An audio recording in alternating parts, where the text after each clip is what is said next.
लोकसभा निवडणुकीनंतर महाराष्ट्रातील गद्दारांचं सरकार पूर्णपणे बरखास्त होईल आणि महाराष्ट्रामध्ये राष्ट्रपती राजवट लावली जाईल असं विधान मवियाचे उमेदवार विनायक राऊत यांनी केलंय।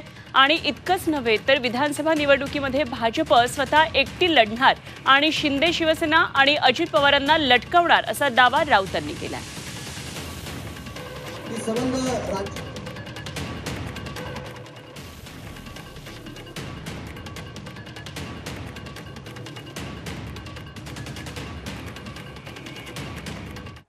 ह्या लोकसभेच्या निवडणुकीनंतर महाराष्ट्रातलं गद्दारांचं सरकार पूर्णपणे बरखास्त होईल आणि महाराष्ट्रामध्ये राष्ट्रपती राजवट लावली जाईल।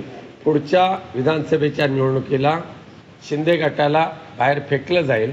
अजितदादा पवारांना सुद्धा म्हणजे त्यांच्या कार्यकक्षाच्या बाहेर फेकलं जाईल आणि भाजप स्वतः एकटी लढेल आणि हे दोघांना लटकवणार आहे। आणि आपण थेट जाऊया सांगलीमध्ये काँग्रेसचा मेळावा या ठिकाणी सुरू आहे। विश्वजित कदम बोलतात। इथे उपस्थित असणारे शहराचे अध्यक्ष सन्मान्य पृथ्वीराजजी पाटील, जिल्ह्याचे युवा नेते सन्मान्य डॉक्टर जितेश कदम, पुण्याहून खास आलेले सांगली जिल्ह्याच्या या संपूर्ण लोकसभेच्या पार्श्वभूमीवर निरीक्षक म्हणून ज्यांची नेमणूक करण्यात आलेली आहे अशी राज्याचे ज्येष्ठ नेते आणि पुण्याचे नेते माजी मंत्री सन्मान्य रमेश दादा बागवे साहेब, आपल्या जिल्हा काँग्रेस कमिटीचे ज्येष्ठ नेते आणि जिल्हा बँकेचे माजी चेअरमन आदरणीय सिकंदर जमादार साहेब, व्यासपीठावर उपस्थित सर्वच प्रदेशचे आमचे प्रतिनिधी सन्मान्य कुंभारजी, आदरणीय बाबासाहेबजी कोडक, आदरणीय महादेव नाना, कवठेमाकळचे अध्यक्ष सन्मान्य संजयजी हजारे, आटपाडीचे आमचे तरुण तडफदार नेते सन्मान्य जयदीपजी भोसले, व्यासपीठावर उपस्थित असणारे ज्येष्ठ नेते आदरणीय जे के बापू, ज्येष्ठ नेते आदरणीय उत्तम भाऊ, उपस्थित सर्व संभाजी पाटील, सांगली शहराचे आजी माजी नगरसेवक, जिल्हा परिषदेचे आजी माजी जिल्हा परिषदचे सदस्य, काँग्रेस पक्षाचे सर्व ब्लॉक अध्यक्ष, तालुका अध्यक्ष, आमचे करीमभाई मिस्त्री, सर्वच, मी कुणाचा चुकून नामोल्लेख राहिला असेल, आमचे करण जमादार, मी सगळ्यांची क्षमा मागतो। मंगेश चव्हाण, युथ काँग्रेसचे अध्यक्ष सुशील गोतपागर, मोठ्या संख्येने आजच्या या काँग्रेस पक्षाच्या कार्यकर्त्यांच्या मेळाव्यासाठी उपस्थित असणारे जिल्ह्यातील सर्व तळागाळातील काँग्रेस पक्षाच्या कार्यकर्ते, युथ काँग्रेस, NSY, महिला काँग्रेसच्या सर्व आमचे कार्यकर्ते, काँग्रेस पक्षाच्या विचाराने कार्यरत असणारे या सांगली जिल्ह्यातील ग्रामीण भागातील ग्रामपंचायतीचे सर्व सरपंच, ग्रामपंचायत सदस्य, वेगवेगळ्या सहकारी संस्थांचे प्रतिनिधी आणि उपस्थित सर्व पत्रकार, वृत्तवाहिन्यांचे प्रतिनिधी आणि बंधू भगिनींनो, सांगली जिल्ह्याच्या या पवित्र भूमीमध्ये सांगली जिल्ह्याच्या काँग्रेस पक्षाच्या हा विचारांचा वारसा जपसणाऱ्या या पवित्र भूमीमध्ये आज आदरणीय नाना पटोले साहेब, आदरणीय पृथ्वीराज चव्हाण साहेब, आदरणीय थोरात साहेब हे खास आपल्या काँग्रेस पक्षाच्या कार्यकर्त्यांना मार्गदर्शनासाठी इथं उपस्थित राहिलेत। जिल्ह्याचा काँग्रेस पक्षाचा कार्यकर्ता आणि आमदार या नात्याने मी आपल्या तिन्ही नेत्यांचं मनापासून इथं स्वागत करतो। सांगली जिल्ह्याचा इतिहास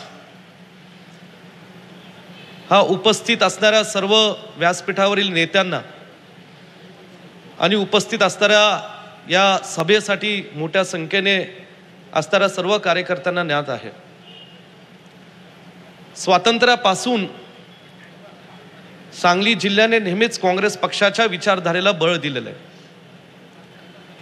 स्वातंत्र्य लढ्यामध्ये काँग्रेस पक्षाची विचारधारा स्वीकारून सांगली जिल्ह्यातील अनेक नेत्यांनी, अनेक स्वातंत्र्य सैनिकांनी, तळातील स्वातंत्र्य लढ्यामध्ये कार्यरत असणाऱ्या कार्यकर्त्यांनी काँग्रेस पक्षाच्या विचारधारेला मानून देशाच्या स्वातंत्र्य लढ्यामध्ये प्रचंड मोठं योगदान दिलेलं आहे. सांगली जिल्ह्याची ही भूमी ही स्वातंत्र्य सैनिकांची एक लढावी अशी भूमी आहे. क्रांतिसिंह नाना पाटील असतील, स्वर्गीय यशवंतराव चव्हाण यांची जन्मभूमी असणारी देवराष्ट्र गाव हे माझ्या मतदारसंघातलं, स्वर्गीय वसंतदादा यांची जन्मभूमी कर्मभूमी, आणि तदनंतर काँग्रेस पक्षाच्या विचारातून ज्यांनी सांगलीच्या मातीतून महाराष्ट्रामध्ये काम केलं, ते शिक्षण क्षेत्रात असेल, सहकार क्षेत्रात असेल, समाजकारण असेल, राजकारण असेल, अशा अनेक नेत्यांचं, त्यात स्वर्गीय शिवाजीराव देशमुख साहेब असतील, स्वर्गीय पतंगरावजी कदम साहेब असतील, आणि काही काळ स्वर्गीय R.R. पाटील साहेब असतील, असे अनेक नेते मंडळी. स्वर्गीय राजाराम बापूंचाही आवर्जून उल्लेख करावा लागेल, नाही तर पत्रकार तेवढीच बातमी छापतील स्वर्गीय राजाराम बापूंचा उल्लेख केला नाही. जे थोर हुतात्मे व्यक्ती आहेत, ज्यांनी सांगलीच्या मातीतून जनतेचा आशीर्वाद घेऊन महाराष्ट्रात मोठं योगदान दिलं, जी आमच्यामध्ये आज नाहीत, अशा सर्वच लोकांचा आम्हाला तरुण पिढीला मनापासून आदर आहे. सांगली जिल्ह्यातल्या प्रत्येक कार्यकर्त्याला अशा एक वैचारिक दूरदृष्ट असणाऱ्या सर्व ज्येष्ठ नेत्यांचा मनापासून आदर राहिलेला आहे. तोच विचारांचा वारसा घेऊन, तोच आदर्श डोळ्यासमोर ठेवून आम्ही सगळे काँग्रेस पक्षाचे कार्यकर्ते गेल्या अनेक वर्षांपासून या जिल्ह्यामध्ये काँग्रेस कशी मजबूत होईल, काँग्रेस कशी वाढेल, ह्याच्यासाठी सातत्याने आम्ही प्रयत्न करत आहोत. तसं पाहता सन 2014 मध्ये देशात दुर्दैवाने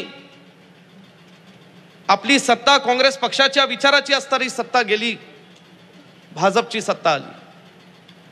त्या काळात सुद्धा त्यांनी अनेक वचनं दिली, लोकांची दिशाभूल केली, मी म्हणेल जनतेला फसवलं आणि तात्पुरतं राजकीय स्वार्थ साधून घेतला आणि भाजपचं सरकार त्यांनी केंद्रात आणलं.